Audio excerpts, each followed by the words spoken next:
The views on a Breath of Fresh Air podcast reflects the parties involved, and we encourage you all to use it as a conversational tool that will lead to personal studies of your own.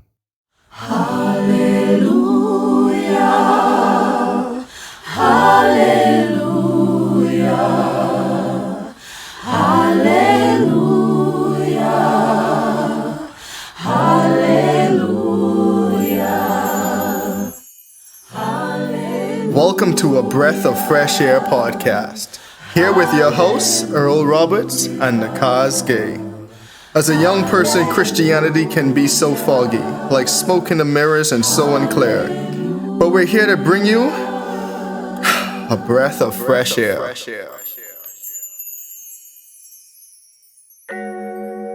After a long day's work and a good meal, a little rest wouldn't hurt.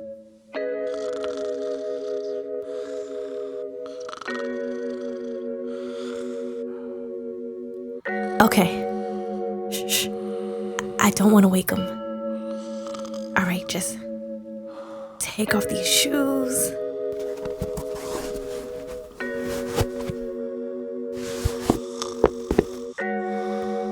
Okay. And I'm gonna lie at his feet. Yeah. Just like me and Naomi discussed.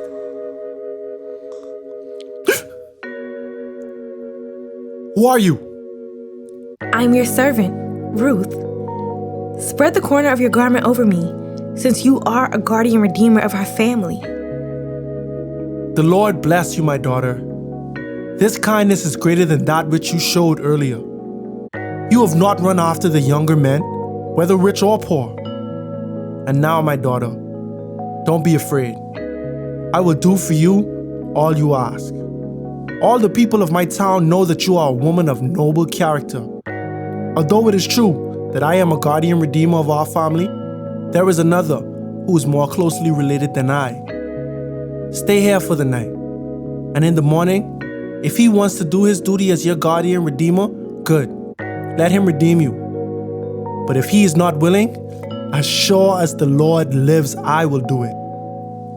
Just lie here with me until morning. Thank you so much. Thank you. Okay, I'll lie here till morning.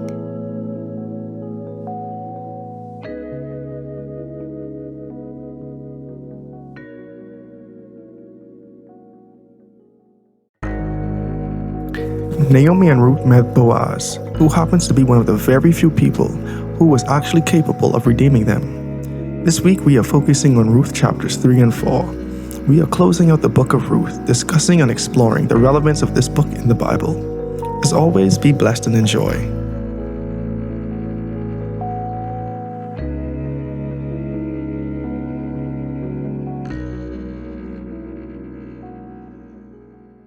All right.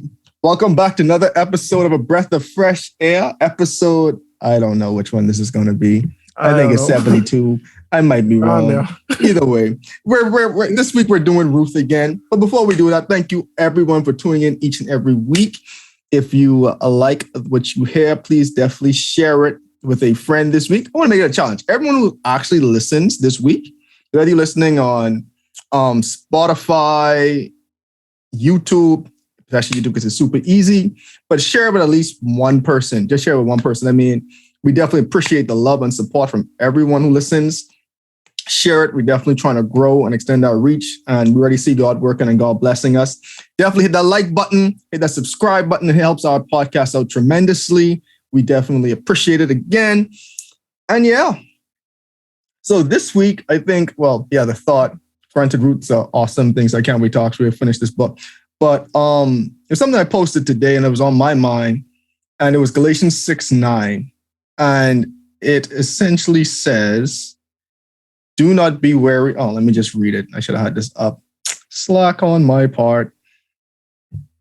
But yeah, Galatians 6:9 is a really good verse. I remember when we was going over Galatians when we were studying Leviticus. It's a nice little contrast, bro. I love the New Testament because it's like it gives a different side of the coin, a fresh perspective, compared to the Old Testament. It definitely does. And it breathes more life into it, and it puts more things in different contexts. So Galatians 6:9 says, let us not become weary in doing good, for in the proper time we will reap a harvest if we do not give up. And depends on which version you read. I think it was in the actual ancient Hebrew or Greek that do not give up means like do not lose heart. And it's interesting because this thing says, let us not be weary in doing good. And I remember, like, I think it's Kaz, you had this saying a lot, like, no good deed goes unpunished. Yeah. And it's funny because there's a lot of times when you do good, but you still get burnt. And when you do good and things still don't work out the way you think it should work out, or you get the short end of the stick. But we've seen the Bible is say, like, do not be weary in doing good, because in the proper time, you will reap your harvest if you don't give up, if you don't lose heart. Because I know how easy it is to do good, do something that you feel like you should be like rewarded from, or at least not get the short end of the stick. And you just like say, bro, I'm not doing that again. You kind of close yourself off, bro. I ain't helping nobody no more. I ain't giving to this charity or something else no more. But see, the Bible say, don't lose heart. In the proper time, you will also reap your harvest. So I just say, like, don't be discouraged in what you're going through. They're like, do not be discouraged. Keep up the good fight. Keep up the good work. Keep on helping others, because, you know, my logic is, and this might be flawed, or this might be, I guess, idealistic. But the reason why I like helping people, because I say, you know what? Even if it doesn't come back to me, it might come back to somebody I love, whether that's a friend, a family member, sister, brother, mother, cousin. Like, someone might be saying, like, I'm going to help you out just because I know Earl was a good person or helped me out, or not even be that. But it's amazing how sometimes when you plant a seed, you never know where that seed is going to come up. It might come up for you, or it might come up for somebody else. And if it comes up for somebody else who you love, it's just like it's coming up for you, because that may be a burden that you don't have to come up with, or it might be like someone helping out your loved one that really needs the help, and you can't help them, but they got your back regardless. So in due time, that harvest is going to come up, whether it's for you or someone you love. But like, do not grow weary, because it always comes back. And sometimes it comes back tenfold and you don't even know. Bro, that's beautiful, because like with me, I took the approach of saying that certain things I will do because someone showed me how good it feels when someone did this good thing for me, or because I know that if I'm in this predicament, I would like for someone to do that to me. Like, it's like following the golden rule. Mm-hmm. But what has been most disheartening for me, bro, is when, let's say, every time I see somebody asking for money, I give them money, like every time without fail. And now I ask for money and no one gives me money. As a matter of fact, people who I know have money, this is a hypothetical, people who I know have money tell me no. And it's just that they just being mean to me. Like, to me, that's disheartening, because in my mind, I'm like, bro, I did all of this to protect myself. I did all of this good so that good could come back to me, right? But, and I had to come across that verse earlier this year, because I was like, bro, things happen to me that I would never do to somebody. That, as a matter of fact, I detest these things. And I make it a point never to do these things, because I would never want this to happen to me. And it still happened to me. And I think about not getting weary and doing well, right? For in due season. So when I have these thoughts like, man, I shouldn't do all this good, bro, and this still happened to me, that's me being weary, right? But then listen to what Jesus said, Luke chapter 6, verse 32. If you love those who love you, what credit is that to you? Even sinners love those who love them. So he was like, bro, literally, you ain't no different than sinners, evil people, whatever, if you only love those who love you. Part of loving is doing good by people, or doing good for people. You know, Jesus talk a lot about, you know, do good to those who persecute you, you know, feed the poor, XYZ. Do good for those who cannot repay you.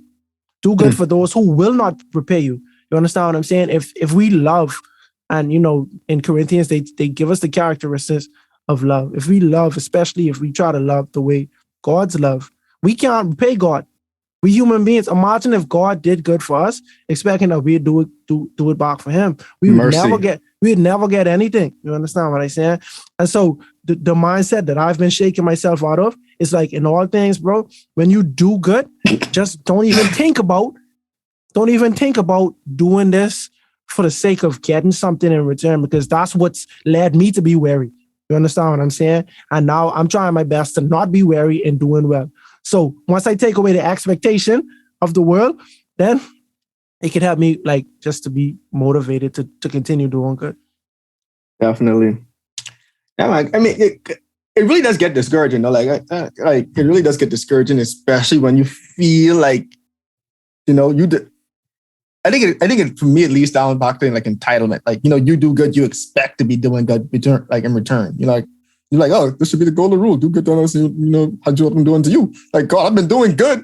Why you ain't coming back to me? Exactly. But at the same time, like, I like what you say, like, you need to do good for people who do good for you. Like, you no different than anybody else. Like, that's easy.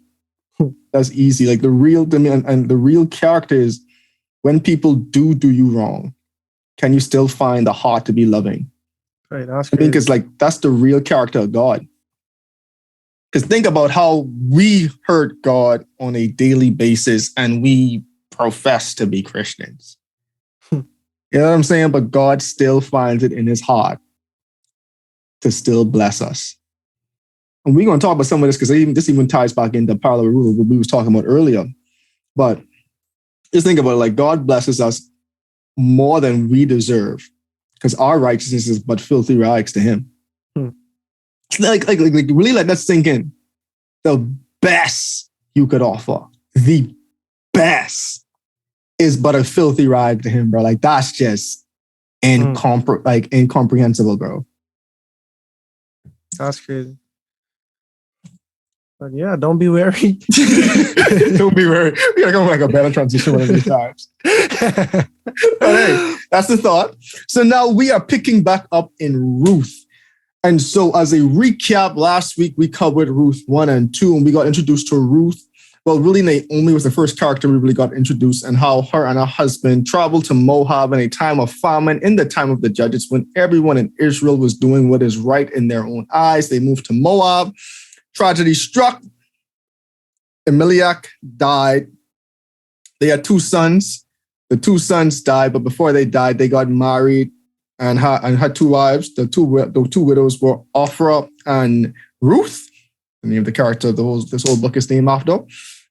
But after they died, they had Naomi heard that the Israelites were getting blessed by God again. She decided to move back. She told her 2 daughter-in-laws, like, hey, you guys can actually stay. After a bunch of crying and tears, one decided to stay, and Ruth came back. Ruth was so convicted. She said, where you go, I will go. Where you die, I will die. Your God will be my God. And if anything differs from this, may God put me to death, essentially, what she said. Which is very profound. Definitely check out last week's episode to get the more full impact. But as we see, as they got back to Israel, they were widows. And being a widow without a son or definitely a male heir, you were almost at the lowest of the lowest because you had no one to take care of you and your family. So we see Ruth went to work, essentially went to look for food, because in the Israelite custom, the fields were not to be harvested the full way just because so the poor could set aside to get some provisions to eat. And we had see God set this back up in Leviticus. So she went to the field, but the field she ended up going to was a wealthy man named Boaz. And we see how Boaz became a protector for her. So I'd say, guess what? You don't have to worry about just picking up the scraps. You can eat from the actual harvest. I've already instructed my men to let you take what you want. If you need food, and if you need any water, and the water they get from the well, you can drink.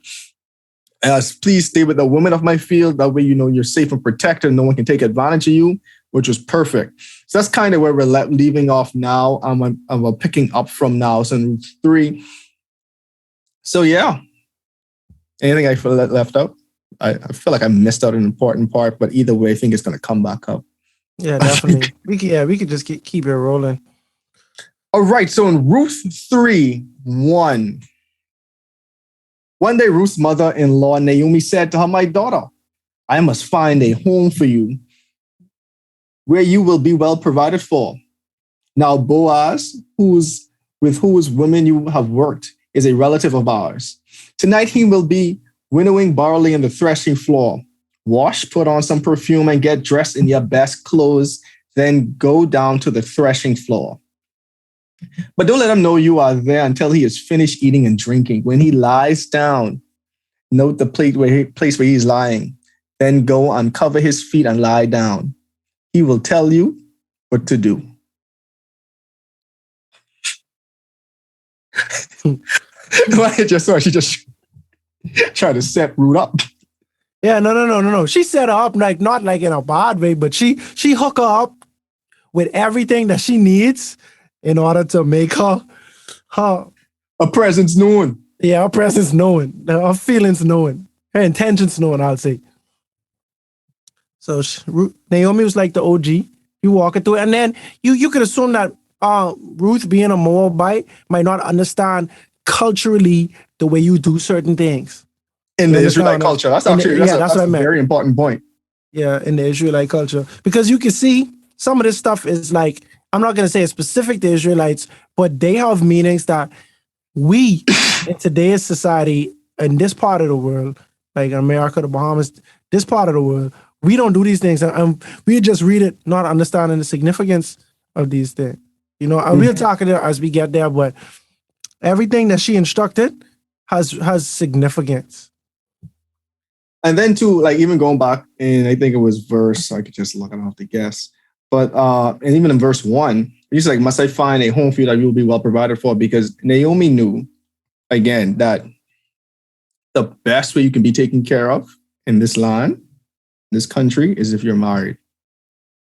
Yeah, I brought you here. Yeah, you provided for me. But the best way you could be taken care of in this country is if you get remarried. Like, so Naomi essentially saying like, yeah, you know, you're doing okay, but you should, like, my burden shouldn't have to be like your burden. Essentially, you're saying like, let me like try.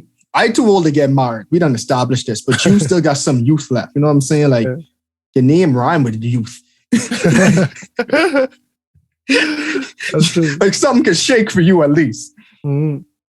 Oh my! So that's kind of what's happening there too. And why she's trying to like make sure Naomi, like Ruth, gets married. And verse 5, I will do whatever you say, Ruth answered. So she went down to the threshing floor and did everything her mother-in-law told her to do. And again, we see, again, in my opinion, how much of an impression Naomi made on Ruth. Because this almost reminds me, not to the same extent, but with Isaac and Abraham, like I was just going to say that. Not questioning anything, not putting up any resistance. You say do this, I'll do it. You know what I'm saying? Like, yeah, no, I was even thinking about Abraham and Eliezer, when Eliezer, who was clearly a servant. You understand what I'm saying? So in the same way, you know, when your boss or whatever make a request of you, you know, the way how you conduct yourself, you all two conduct each other. When Abraham was telling Eliezer everything. Remember when Nahon was under the thigh and he was making the oath, and he was telling him exactly everything that needs to be done in order for you to find Isaac's bride. You understand what I'm saying? Like it like to me, it was kind of like Naomi walking her through everything you need to do, because obviously men and women have different roles in terms of courting. You understand? Like everything you need to do to get Boaz's attention. Oh, and one more thing I wanted to like clarify too, which I just came back to me. Again, like I kind of made the little joke, like it sounds provocative, but in that culture, when she was instructing Naomi, when Naomi was instructing Ruth to lay down at his feet, today that sounds kind of like provocative, but in that culture, in that day, it was actually showing a sign of submission and humility. Like she was saying, present yourself there. When you go there, like you ain't trying to make no advancements. That's what she was telling to do was the form of a servant going to their master. Right. And that's an important point, because like as I was researching the significance of all that, that's what I came to understand too. Now, if she had just say, because you know, just think about your significant other, right? If you laying down, or your sibling or your pet, not even trying to be funny, if you laying down and your pet come and snuggle up under you, oh, okay, you know what I'm saying? Like unless you wake up on the wrong side of the bed, like you them type of people, but you would come and hug up on your cat, right? Or your dog or your sister or your significant other, right? Cuddle, whatever. The man's sleeping. Now, he more than likely sleeping on the threshing floor to protect his investment because as we can see throughout this time, sometimes people just come and steal your food. You understand what I'm saying? When we get the book of Samuel, we can see a specific instance where the Philistines came and, stole some food from the threshing floor. You understand what I'm saying? So he probably just sleeping there to protect his investment. Naomi could have said, go and lay up on them, hug up on them, XYZ. But no, don't overstep your boundaries. Go there and show him that you are... And we can get there, bro. Let's just get there. Because I was going to say something else, but like, you're right. Let's just get there. So you see, when Boaz had finished eating and drinking and was in good spirits, I mean, food and drinking would do that to you. He went over to lie down at the far end of the green pile. Ruth approached quietly, uncovered his feet and lay down. In the middle of the night, something startled the man. He turned and there was a woman lying at his feet. Who are you? He asked. I am your servant Ruth, she said. Spread the corner of your garment over me, since you are a guardian redeemer of our family. The Lord bless you, my daughter, he replied. This kindness is greater than that which you showed earlier. You have not run after the younger men, whether rich or poor. And now, my daughter, don't be afraid. I will do for you all you ask. All the people of town know that you are a woman of noble character. Although it is true that I am a guardian redeemer of our family, there is another who is more closely related than I. Stay here for tonight. And in the morning, if he wants to do this duty as your guardian redeemer, good. Let him redeem you. But if he is not willing, as surely as the Lord lives, I will do it. You can lie here until the morning. And so, right then and there, you can read that. And you would say to you, I said to myself, all right, she tell the man, put his garment over her because you are my guardian redeemer, right? So let's take it in literal terms. If a woman tell me, put my garment over her, I wouldn't say, oh, wow, that's crazy. You didn't even ask the younger guys, XYZ, if it was literal terms. So right now, something has happened. She made a proposal of some sorts, which warranted the response that Boaz gave. So Boaz responded by saying, wow, you could have showed your, what's the word? Well, you could have showed your, anyway, you could have liked any of the young men in the town. You could have liked anybody. You could have showed your romantic interest in anybody, but you came to me. To me, that make me feel like Boaz look at her and say, wow, I about to hit the lottery right now because this is the most loyal woman in town. Like everybody, you famous for how loyal you are. And now guess what? As you mentioned earlier, and I hope I don't step on your point here. Okay, you keep going, bro. She came and did not wake him up. She lied under his feet, took off his shoes. These were the things that somebody who is a servant, not a slave. You understand? Not in a demeaning way, but somebody showing respect. This is the way they conduct themselves, right? And so when he woke up and saw somebody showing him this type of respect just on the first wake up, and he found out that it's Ruth, that right there is like, whoa, I can't believe this. Let's just imagine Ruth is very beautiful, right? And I find that most of the time when we talk about women in the Bible, we just imagine they're very beautiful. That makes the story a little bit more easy for me to like kind of put two and two together. But check this out, right? You wake up and you see a very beautiful girl laying under you and showing you, bro, I have the qualities to be a wife. And the reason why I'm saying that is because she came and said, I'm not trying to be your ruler. You understand what I'm saying? I'm not, if you was to wonder what the relationship with me is like, it's not going to be, I'm not contentious. You understand? I'm not going to make your life miserable. I am going to compliment you. You understand what I'm saying? And by submitting to my husband. If you are my husband, I would submit to you in the same way I am submitting to you while we laying down. That's essentially what her non-verbal communication said to Boaz. And go for it. Keep going. Finish your point. No, because my thing is like, why to me it's so profound as well, the humility and the submissiveness. Because, see, people usually humble when you asking for something where you have no rights to ask for. She, for what it's worth, didn't have to be that submissive because why? Boaz was one of the family redeemers. It was literally his responsibility to redeem them. You know what I'm saying? She and to me that's why it's so. It's almost go back to Galatians 6:9. Don't be weary and doing don't get weary and doing good. Because think about it, she was doing everything good, bro. Up if you go to the last 2 chapters before that, she was doing everything good, even up to the beginning of this chapter, following Naomi's instructions completely. But they didn't have to come this humble because it was his job to redeem them. She could have gone there and demanded. She could have been entitled that he redeemed them, but she ain't do that. And like you're saying, legally, bro, it's not even him. It's him and someone else too. And we can get to that. I mean, the spoiler. No, we really say it. So it's him as the next guy responsibility to like redeem them. So like they could have gone between y'all two. One of y'all gotta do it. Exactly. Kind of have to do it. You know what I'm saying? So, but at the same time, it still shows the humility because it was still saying.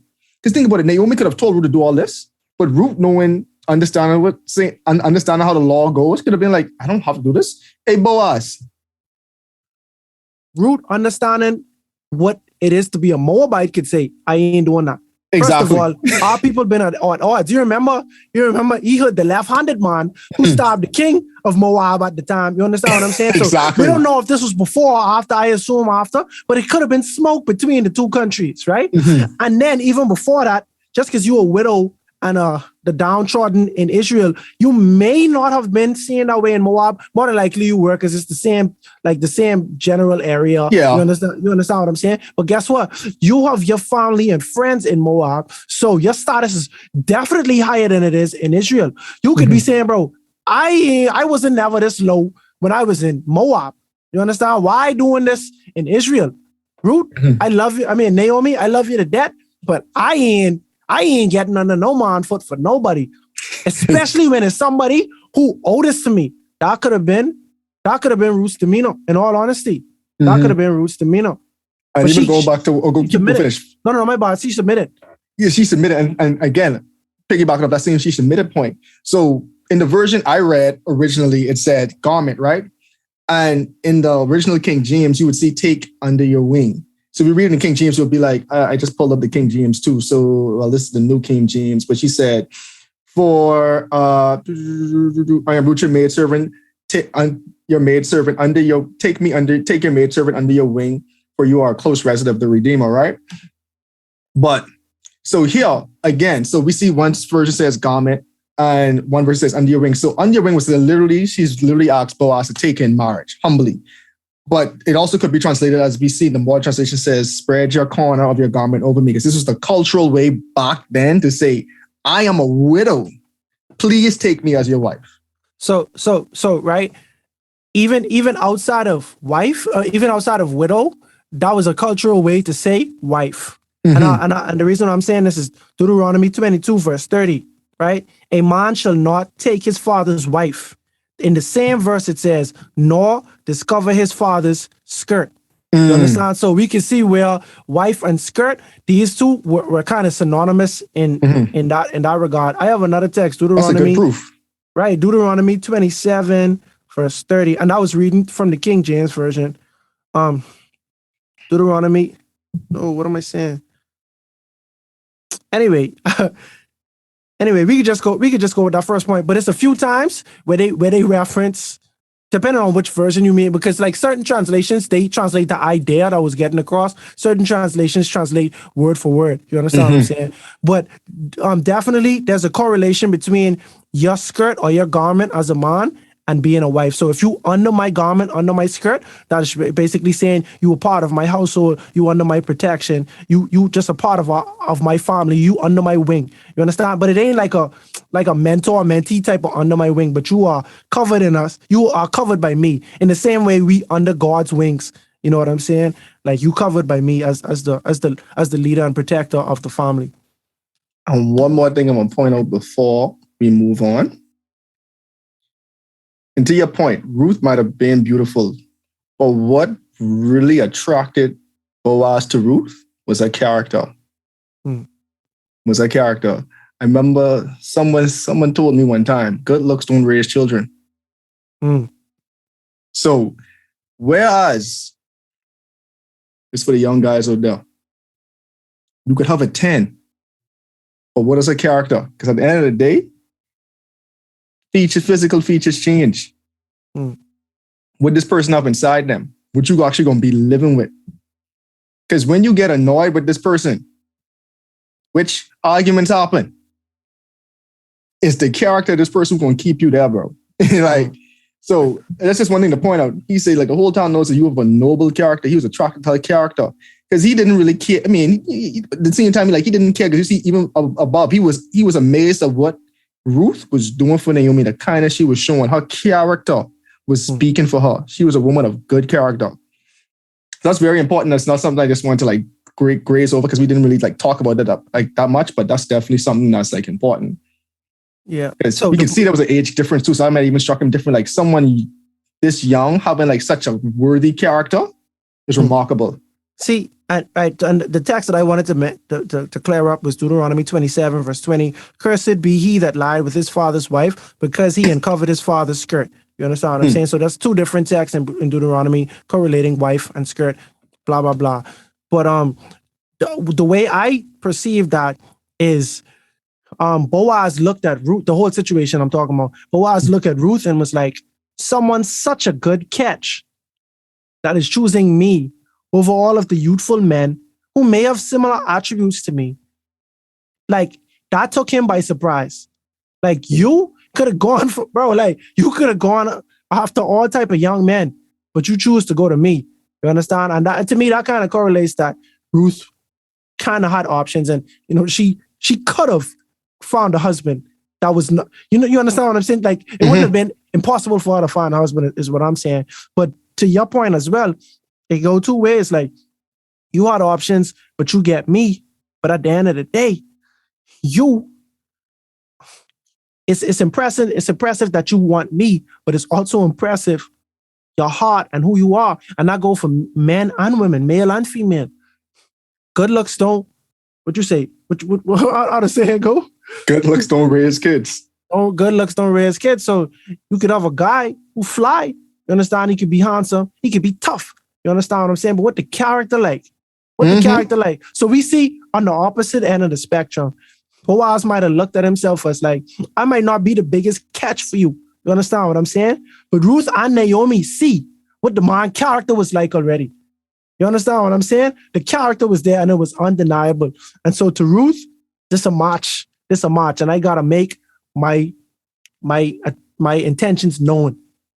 Man, I like how you said that just now, right? Because think about it. Naomi probably knew there was a closer redeemer too.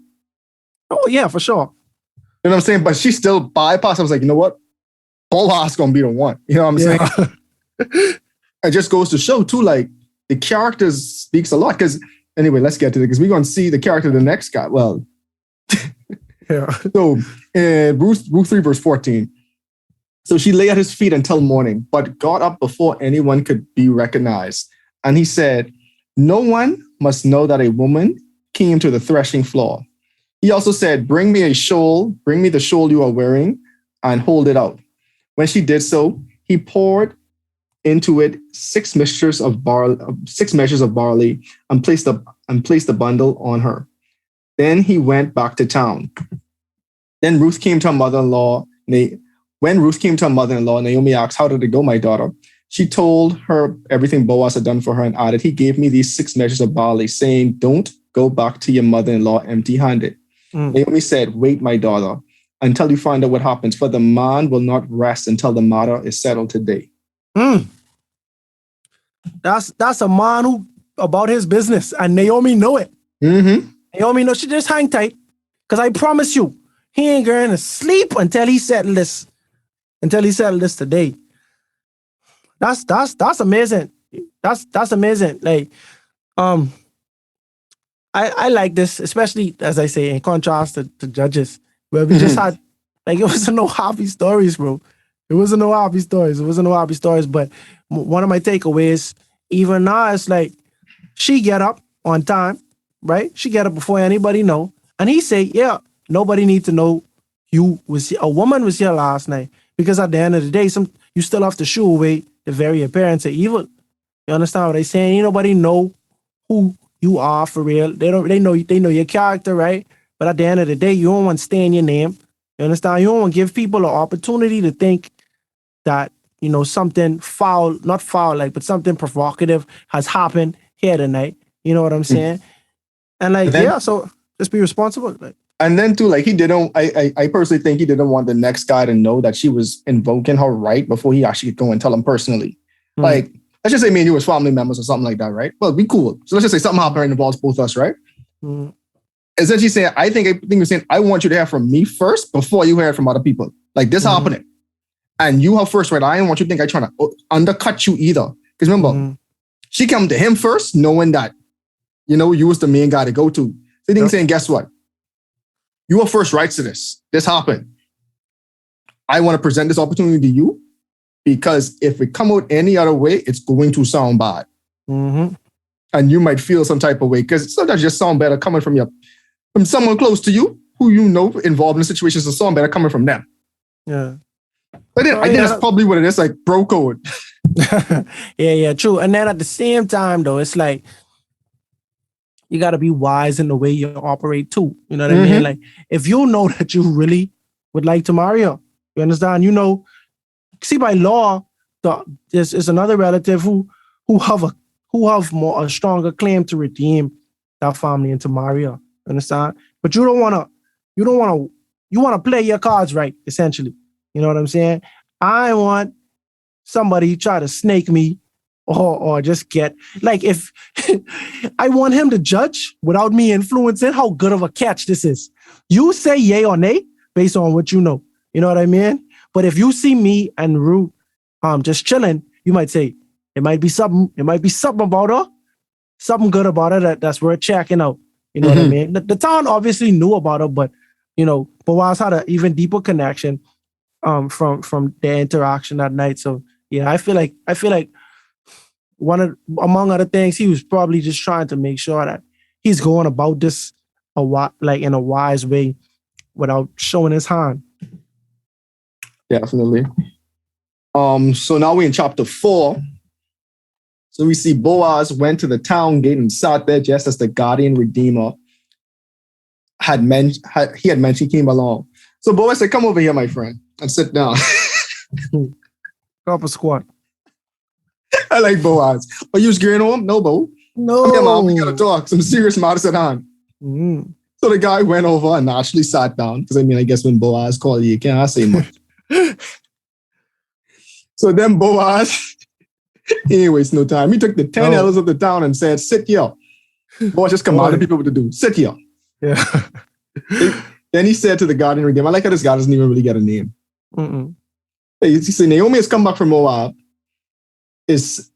Naomi, who has come back from Moab, is selling the piece of land that belonged to our relative, Elimelech, however you want to say it. I thought I should bring the matter to your attention and suggest that you buy it in the presence of these men seated here and in the presence of the elders of my people. If you will redeem it, do so. But if you will not, tell me so I will know, for no one has the right to do it except you and I am next in line. I will redeem it, he said.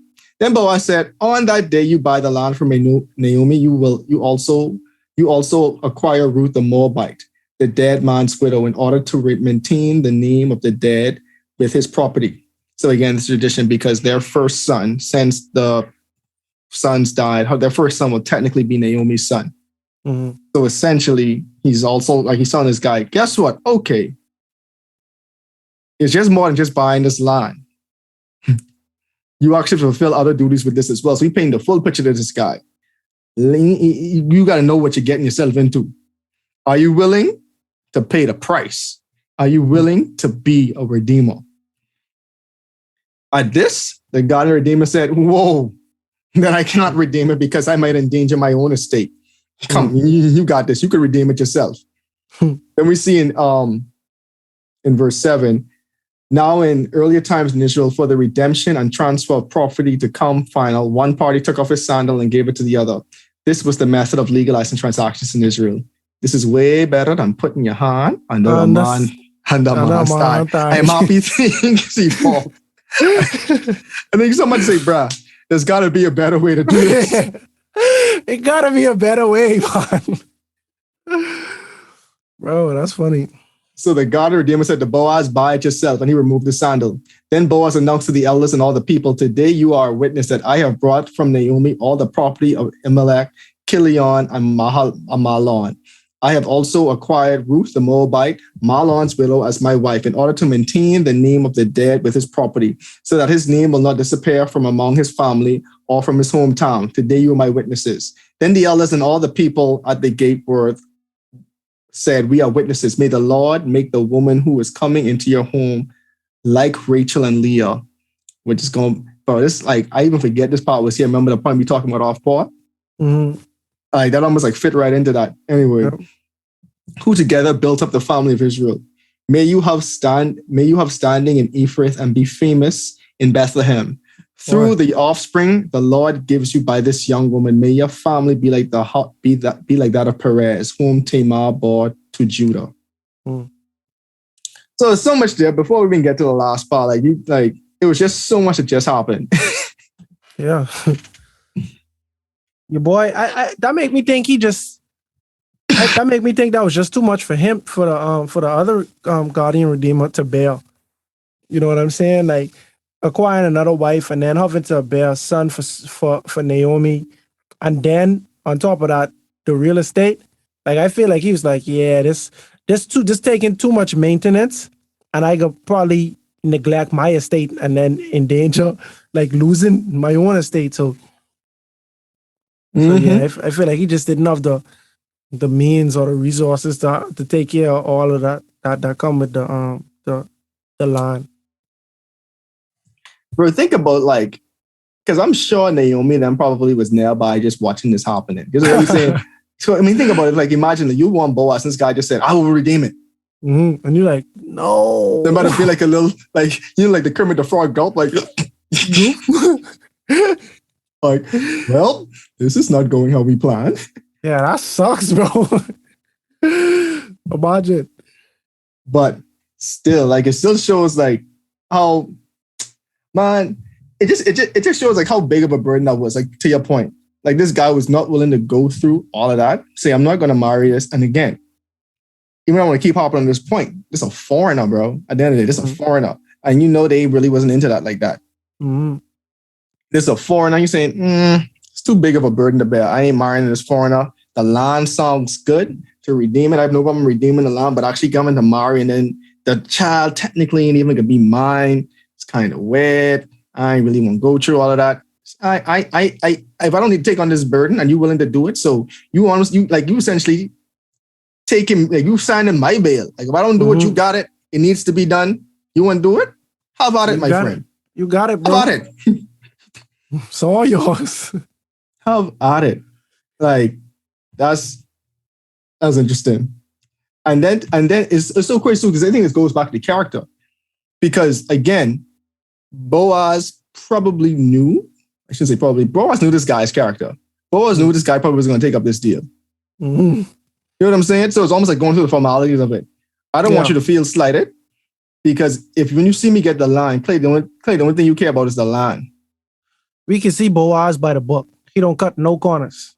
You know what I mean? And then, because think about it, right? You only care about the line, and then in hindsight, you could always say, yeah, I would have married her. You didn't give me the opportunity, right? Yeah.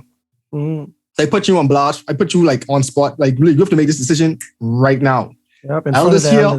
Yeah, think about it. This man probably just, you see, he was coming into the city gate, bro. Yeah, he just mind his own business. Exactly, like, you don't just come back from a journey or whatever. Like, elders done just sitting down. This guy got to make this decision on spot. So boss saying, okay, I know him, he care about the money, but the responsibility, he ain't care about. Almost like Esau. You know what I'm saying? Like, the money sound good.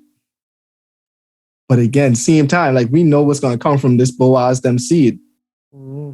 The blessing and the responsibility part, this guy does not want. Nope. At all.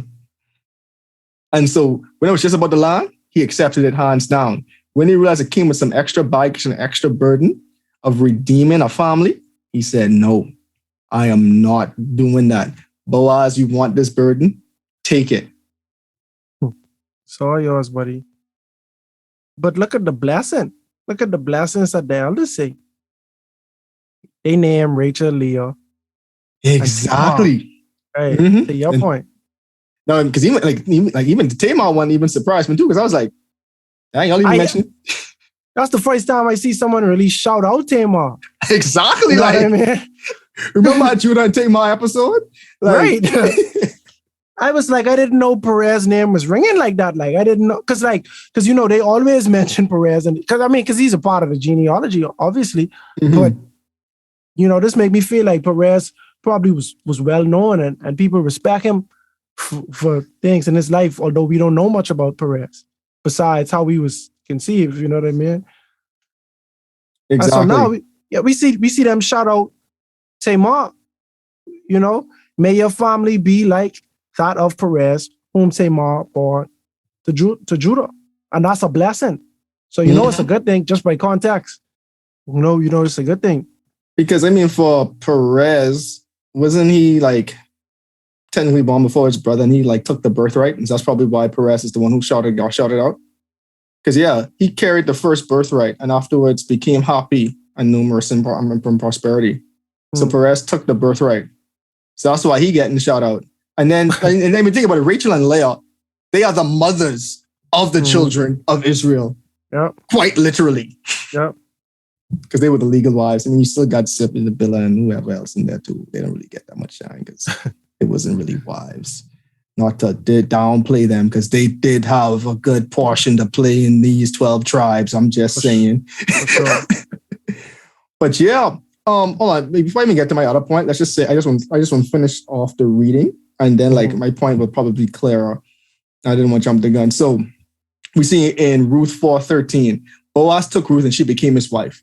When he made love to her, the Lord enabled her to conceive, and she gave birth to a son, which also makes me think Ruth might have been barren for some reason, bro. Because she didn't have. You understand what I'm saying? She didn't have children for, and again, we see specifically, and let's even go back to my other point again, which I go and bring up too. We see specifically the Lord enabled her to conceive, bro. Right. Like it wasn't just like she had the kid. It was just, and remember, nothing in the Bible without for a reason, but like this kind of implied, because each time we see this verbiage was with everyone else who was barren. Right. The Lord opened her womb or something like that. So we see the Lord enabled her to conceive, and she gave birth to a son. So that's important right there. So see, bro, that's why I was mentioning Rachel. Leah's doing it. That's why I'm saying Rachel, Leah, and Tamar. Because like to me, you take Rachel and Tamar, and that's kind of root right now, because Tamar was a widow. You understand what I'm saying? Who did not have kids, right? Rachel could not conceive. You know what I mean? And so I like, bro, these some very spot on people to compare or to bless. Like to me, it's like y'all are, it's like they more than likely knew Ruth's situation and saying, don't worry, people already been through that. And you see how that end up? I want y'all to end up just like that. Anyway, so then the woman said to Naomi, "Praise be to the Lord, who this day has not left you without a guardian redeemer. May he become famous throughout all of Israel. He will renew your life and sustain you in your old age. For your daughter-in-law, who loves you and who is better to you than 7 sons, has given him birth." Then Naomi took the child in her arms and cared for him. The woman living there said, "Naomi has a son," and they named him Obed. He was the father of Jesse, the father of David. And we know David is the soon-to-be king. And then we just get a brief genealogy of David. Then this is the family tree line of Perez. Perez was the father of Hezron. Hezron, the father of Ram. Ram, the father of Aminadab. I said that right. Aminadab, the father of Nahshon. Nahshon, the father of Salmon. Salmon, the father of Boaz. Boaz, the father of Obed. Obed, the father of Jesse. And Jesse was the father of David, the soon-to-be king of Israel, who we also know the ultimate redeemer was promised to come through the line of David, who also came through the line of Judah, hence Judah and Tamar, who was Perez. Like, again, I was telling Kazi off pod too, like, it's so crazy how much when you actually take a step back and look at the story, how much it reminds me of Christ. Because, again, the name right there, just Redeemer, and that alone had me thinking. Just think about it, right? Let's just take a step back and then we go back to like chapter 2. There was a guy who was wealthy in all the land and in godly character. We know Jesus gave up his riches when he came, right? But going further down the line, from any point, Boaz knew they was family. Boaz knew he was the family redeemer. Boaz knew that they needed him or the other redeemer. But he knew they were in a predicament to be needed. And the reason why I point this out, because he could have offered. He could have offered. He could have imposed. Bing. He could have just take us, his wife. Like, y'all need this. I can come and do this. Exactly. He could have imposed. He didn't. But what did he do? He said there wasn't help. Y'all ain't asking me? Sure. But I will continue blessing y'all above and beyond what you deserve. And you say, why you say above what you deserve, Earl? Because think about the Levitical law just said, guess what? I just need, if my workers were to drop scraps, then I am to leave them, and I'm just supposed to leave the edges of my field unharvested. Right? If you really, really serious about your money, I can guarantee you your workers ain't dropping no scraps. So the only thing I just being honest. Like, so the only thing you really leaving is the edges of your field to be harvested. Right? Someone in your fields, bro, who look pretty, who you know don't belong there, right? Like, to your point, you could have imposed, taken advantage. You say, you know what? I see the predicament you in. I can take advantage. And a matter of fact, I can help you. Don't just worry about the scraps. Take above and beyond what you and Naomi need. You want water to drink? Go get the water to drink. For your sake, please don't go and work in anybody else's field. So we see Boaz took on the role of a redeemer even before they asked him to be the redeemer. You know what I'm saying? Like, and then what did Ruth do? I'm gonna say Rachel, but what did Ruth do? Ruth took her problems to the only person she knew at the time could help her. Whereas he knew all along, and just how we should be with Christ. Like it says in Peter 5:7, I might get the verse wrong, but I know it's in Peter, cast all your cares and anxieties upon him. You know what I'm saying? Cast all of them on him. She came to him. She brought her problems to him. You know what I'm saying? Like she brought her problems to him. She said, guess what, Boaz? The verse says, and it's the verse in the Bible says that, put your wing over me and cover me. Earl interpretation, Boaz, I need you. Please marry me. And we know Christ wants, not in a marriage, but Christ wants us to come to him with all his cares. He's there willing, ready, and able to help us. You know what I'm saying? Like, it ain't just like he just there like lounging off.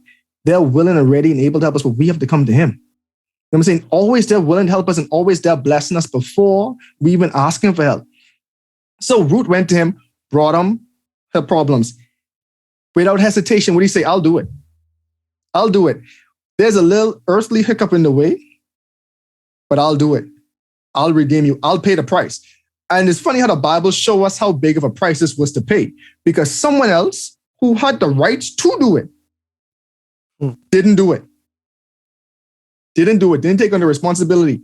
And Christ came down, and I don't want to downplay it, but just comparing to the story, he came down and used the word, I just used the earthly hiccup. He came down and took care of earthly hiccup. But in his case, his earthly hiccup was he to come down here, get tempted by the devil, get heckled by people who he wants to save, paid the price by dying on his own creation, being mocked and ridiculed on the cross to save us from our sins. That's the price Christ had to pay. You know what I'm saying? And then I was telling Kazi off pod too, and this was before I even remembered the Rachel and Leah thing, right? But I'm like, when you really step back and look at it from Genesis to now, because remember, everything is pointing down to well, we want to get into David. Everything's pointing down to the New Testament and Jesus is coming, right? But look at how broken the family line of Jesus was and how God had to use it to heal, because we start off with Eve, who, Yeah. we know. We know. I don't want to say it without bashing them. We know, right? Yeah. So skip a few generations, you get to Abraham. Sarah was barren. Sarah was so barren that Abraham and Sarah laughed when God told them they would have a kid in their old age. And they still was like, you know what? We're going to bypass this and we're going to have Ishmael. You know what I'm saying? Like, this is how barren Sarah was. They had Ishmael, we know it went away, right? But God used Sarah, who was barren, opened a womb. They had a son. Abraham had a son at 100 years old. Let that sink in. That's old. So now we go down the family line. Isaac and Rebecca. Was Rebecca barren? I can't really remember at the top of my head. I can let you check that. But we definitely I can say yes, bro, because I think I'm... Anyway, you continue. I can let you know. I let you double check, because I don't want to say it yes or no, right? But we definitely know Leah and Rachel had fertility problems. Well, one of the mandrakes, Rachel was so mad and just she had to cry out to the Lord for help for her to have a son. And then she, you know what I'm saying? So Rachel really went through it to have kids. She did, you know this, you love this man so much, you want to have him, so you give your own maid servant so he could have like sons through you, for you, but not really for you, because you really can't conceive. This is how broken it is. Now we get down to Ruth. And then even before you get to Ruth, we see the next person in the family tree is going to be Rahab. And we know Rahab was so Rebecca was barren? Yes, she was childless, and then they prayed, and she became pregnant. Bing. Right. Bing. And this is 25, 21. So again, so now we're seeing like how barren and empty this family tree is, but God was giving them life throughout the whole thing to fulfill his promise so that we all could have life. And to me, that's a powerful metaphor. Like, I ain't even trying to get fake deep or like dig myself into a hole. But we just see how when you take a step back and look at this whole family tree comparison, look at where we at now, look at where we've come from. Again, I was saying Rahab. Yeah. Rahab was almost a professed, I shouldn't say professed, but it's alleged that she might have been a prostitute. You know what I'm saying? She's a prostitute and a foreigner. God brought, she ended up recognizing the real true God, say, I'm going to serve your God, much like Ruth did. Essentially got indoctrinated into the Israelite camp, and we see she's in the family tree. Now we have Ruth, who was a Moabite, who wasn't even supposed to be in Israel, was so impressed by Naomi, followed her God, submitted herself to an Israelite man, brought her problems to the Israelite man, to the Redeemer, to the one who could restore life into their family name, redeem them by the estate, restore them to wealth and riches, make them prosperous again, brought her problems to him. He was able to redeem them, just like how when we bring our problems to Jesus, he can make us whole. That's essentially what I was trying to say in a long-winded fashion. See, no, but I love it, bro, because I love the parallel, especially because I was trying to tell you, I was reading this book up and down. It's only 4 chapters, so it ain't hard to do that. But I did not see the parallel between Boaz and Jesus. It's despite the fact that its title is literally Redeemer, bro, like Guardian Redeemer, you know? And it's like, cause my first time I was being exposed to the word Redeemer was through Jesus. So every time I think of Redeemer, I think Jesus. You understand what I'm saying? But it was people before Jesus that were titled Redeemers because of what they did for them. Now, Boaz, I love the parallel because, bro, Boaz had hit within his means to do this. But Boaz did not want to do something that was not Ruth's intentions. He did not want to do something for Ruth against her will. And that right there is one of the strongest parallels with Boaz and Jesus. And the reason, and God just in general, because he gives us free will. 100% free will. He could do exceedingly and abundantly more than we could even ask for, right? But at the end of the day, God ain't gonna overstep what you allow him to.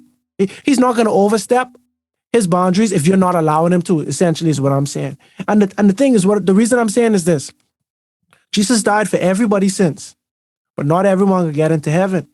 God ain't just gonna like. Real talk, God ain't just gonna like, all right, I taking you all and I can make sure you all be good to get into heaven. No, you gotta do that. You have to submit to God. You understand what I'm saying? But there's so many other people you could go to in the same way Ruth could have went to someone else for this thing. But who is the real one, bro? Who is the one who is going to redeem and has all of the capabilities and qualities to do that? You understand what I'm saying? Why are you wasting your time going to younger men and stuff like that? Naomi see it, Ruth see it. We don't have to waste our time going there. We know who the best candidate for the job is in the same way we know that with Jesus. You was going to say something? Boy. Go on, bro. Go on. Well, so when you said what come to my mind too, it's two things. The first thing, well, anyway, I can say that one for later, right?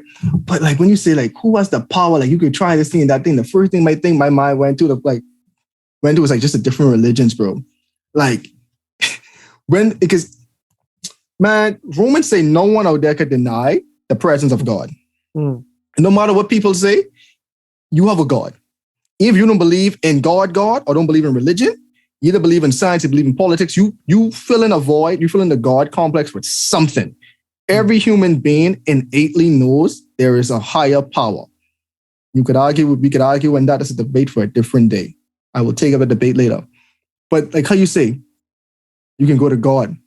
How much people just run to different things just to fill that void? That's the first thing that popped in my mind. Like you could run to evolution theory. You could run to just different religions if you've been hurt by Christianity, trying to fill that void. But which one is the real Redeemer? Which one has all power to actually save you from your sins, to actually make you whole and complete? And it's only one, bro. And that's what came in my head when you were saying that. It's only one God. Like it just only one God that can save us and redeem us holistically. Only one. Everything else, it might make you feel good for the time being. Like Ruth, she could have gone with the younger man. She could have go find a younger husband. Or would she have truly been redeemed? Probably not. She might have had a good time, but all her needs might not have been met. She might have had fun, but she might not have as much food or as much wealth, or had the actual person put up the burden without like that she needed to be like done.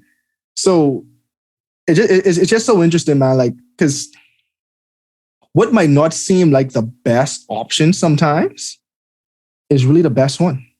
And Boaz might not have seemed like the best option initially, but as time went on, as they both got to know each other's character. And that's why it's so important to actually like spend time with God, man, and like actually like talk about him, actually try to learn his character. Because once you actually get exposed to the character of God, it changes your perspective. You know what I'm saying? Because it's one thing just to hear about this Boaz character. The thing about when Ruth was around him, like from when we was introduced to Boaz in last episode, in chapter 2, we instantly saw the type of character he was, the type of respect he demanded and commanded, the type of love and admiration people had for him. You know what I'm saying? You pick this up in like 2 verses.